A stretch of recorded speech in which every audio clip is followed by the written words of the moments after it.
عمران خان کی 2 مقدمات میں عبوری ضمانت میں 8 جون تک توسیع۔ چیئرمین پاکستان تحریک انصاف آج انسداد دہشت گردی عدالت لاہور میں پیش۔ عدالت میں پولیس کی بھاری نفری تعینات۔ دوسری جانب ڈاکٹر یاسمین راشد کو بھی آج جناح ہاؤس حملہ کیس میں انسداد دہشت گردی عدالت میں پیش کیا جائے گا۔ عدالت میں لیڈی پولیس کو بھی تعینات کیا گیا ہے۔ عمران خان کے اقدام قتل اور بغاوت کے مقدموں میں عبوری ضمانت کی درخواست پر اسلام آباد ہائی کورٹ میں سماعت ہوئی۔ عدالت نے عمران خان کی آج حاضری سے استثناء کی درخواست منظور کرتے ہوئے 8 جون تک عبوری ضمانت میں توسیع کر دی، جبکہ لاہور ہائی کورٹ نے عمران خان کی 9 مئی یا اس کے بعد درج مقدمات میں گرفتاری رکوانے کی درخواست پر فیصلہ محفوظ کر لیا۔ 9 مئی کے واقعات پر آرمی ایکٹ کے تحت کارروائی ہوگی۔ اسپیشل کور کمانڈرز کانفرنس میں بڑا فیصلہ۔ ISPR کے مطابق فوجی تنصیبات پر حملہ کرنے والوں کا آرمی ایکٹ اور آفیشل سیکرٹ ایکٹ کے تحت ٹرائل ہوگا۔ پاک فوج نے تمام سٹیک ہولڈرز پر زور دیا کہ سیاسی عدم استحکام ختم کریں۔ فورم نے فیصلہ کیا کہ کسی بھی حالت میں فوجی تنصیبات اور سیٹ اپ پر حملہ کرنے والے مجرموں، بگاڑنے والوں اور خلاف ورزی کرنے والوں کے خلاف مزید تحمل کا مظاہرہ نہیں کیا جائے گا۔ کور کمانڈرز کانفرنس کے شرکاء نے بیرونی اسپانسر شدہ اور اندرونی سہولت یافتہ عناصر کے منظم پروپیگنڈے پر بھی شدید تشویش کا اظہار کیا۔ وزیر اعظم کی زیر صدارت قومی سلامتی کا آج اہم اجلاس۔ ذرائع کے مطابق اجلاس میں مسلح افواج کی قیادت اور حکام شریک ہوں گے، جس میں ملک کی امن و امان کی صورتحال پر غور ہوگا۔ ذرائع کا کہنا ہے کہ قومی سلامتی کمیٹی کے اجلاس میں 9 مئی کے پرتشدد واقعات پر بریفنگ بھی دی جائے گی۔ اجلاس میں فوجی املاک کو نقصان پہنچانے والوں کے خلاف کارروائی کا فیصلہ ہوگا۔ توہین الیکشن کمیشن کیس میں نئی پیش رفت سامنے آ گئی۔ سابق وزیر اعظم عمران خان کو 23 مئی کو ذاتی حیثیت میں طلب کر لیا گیا۔ عمران خان، اسد عمر اور فواد چودھری کے خلاف توہین الیکشن کمیشن کیس کی سماعت ہوئی۔ ممبر سندھ نثار دورانی کی سربراہی میں 4 رکنی بینچ نے سماعت کی۔ سندھ ہائی کورٹ کی آرڈر شیٹ کمیشن کو پیش کر دی گئی۔ جسٹس ریٹائرڈ اکرم خان نے ریمارکس دیے کہ پہلے تعاون کرتے تھے، اب اس کیس کو پروسیڈ کریں گے۔ فواد چودھری کی گرفتاری کی آرڈر کمیشن میں پیش کر دیے گئے۔ جلاؤ، گھیراؤ اور بعض مقامات پر فائرنگ ایجنسیوں کے افراد نے کی۔ عمران خان نے ایک اور الزام عائد کر دیا۔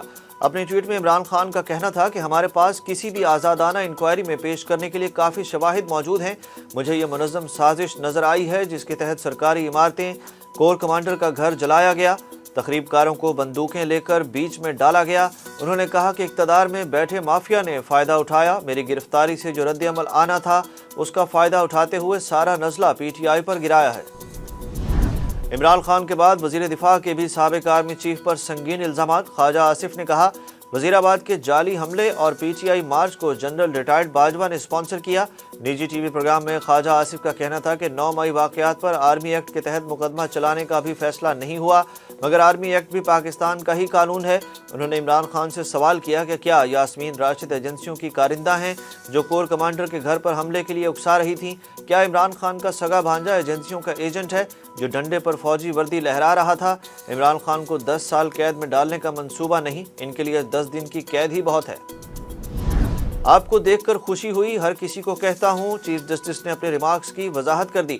Chief justice supreme court justice Umar Ata Bandial نے ایک سول مقدمے کی سماعت کے دوران ریمارکس دیتے ہوئے کہا کہ مجھے گڈ ٹو سی یو کہنے پر تنقید کا نشانہ بنایا گیا۔ چیف جسٹس نے وکیل اصغر سبزواری سے مکالمہ کرتے ہوئے کہا کہ آپ کو دیکھ کر خوشی ہوئی، ایک وقت کے بعد آپ میری عدالت میں آئے ہیں، میں ہر ایک کو احترام دیتا ہوں۔ چیف جسٹس نے اپنے ریمارکس میں مزید کہا کہ ادب و اخلاق تو سب کے لیے ضروری ہے، ادب و اخلاق کے بغیر مزہ نہیں ہے۔ مولانا فضل الرحمان نے چیف جسٹس پاکستان کو آڑے ہاتھوں لیا۔ دھرنے سے خطاب میں بولے چیف جسٹس اور ان کا ٹولہ عدالت کی توہین کر رہا ہے۔ 1 مہینے میں آپ نے عدلیہ کا کتنا مس کنڈکٹ کیا؟ آپ سوچتے ہو وزیر اعظم کی نااہلی کا فیصلہ دیں گے؟ حکومت پر ناجائز ہاتھ ڈالنے کی کوشش کی تو ایوان اور وزیر اعظم کا تحفظ کریں گے، پھر تمہیں پریشانی ہوگی، آپ کے لیے اپنا تحفظ بھی مشکل ہوگا۔ مولانا فضل الرحمان نے کہا کہ مختصر نوٹس پر شاہراہ دستور پر تاریخی اجتماع اس بات کا اعلان ہے کہ سپریم کورٹ کے لوگ فیصلہ نہیں کریں گے بلکہ فیصلہ پاکستان کے عوام کریں گے۔ CIA کا ریٹائرڈ افغان نژاد اور عمران خان آرمی چیف کے خلاف ہے۔ امریکہ کو کہیں یہ تکلیف تو نہیں کہ آرمی چیف حافظ قرآن ہے؟ چیف جسٹس صاحب استعفیٰ دیں اور گھر جائیں ورنہ قوم کٹہرے میں کھڑا کرنے والی ہے۔ مریم نواز کا PDM دھرنے سے خطاب۔ مسلم لیگ نون کی چیف آرگنائزر نے کہا کہ چیف جسٹس صاحب آپ نے ڈھٹائی سے عمران خان کی سہولت کاری کی، صرف شرافت سے گھر نہیں جانا بلکہ اس قوم کی مراد جو انہوں نے اپنے پیٹ کاٹ کر آپ کو دی وہ تنخواہیں اور وہ مراد واپس کریں اور اپنے آپ کو قانون کے حوالے کریں۔ انہوں نے کہا کہ ہم آئین و قانون بنانے اور قانون کا احترام کرنے والے لوگ ہیں، اس عمارت کو آپ نے عمرانداری سے داغدار کرنے کی کوشش کی۔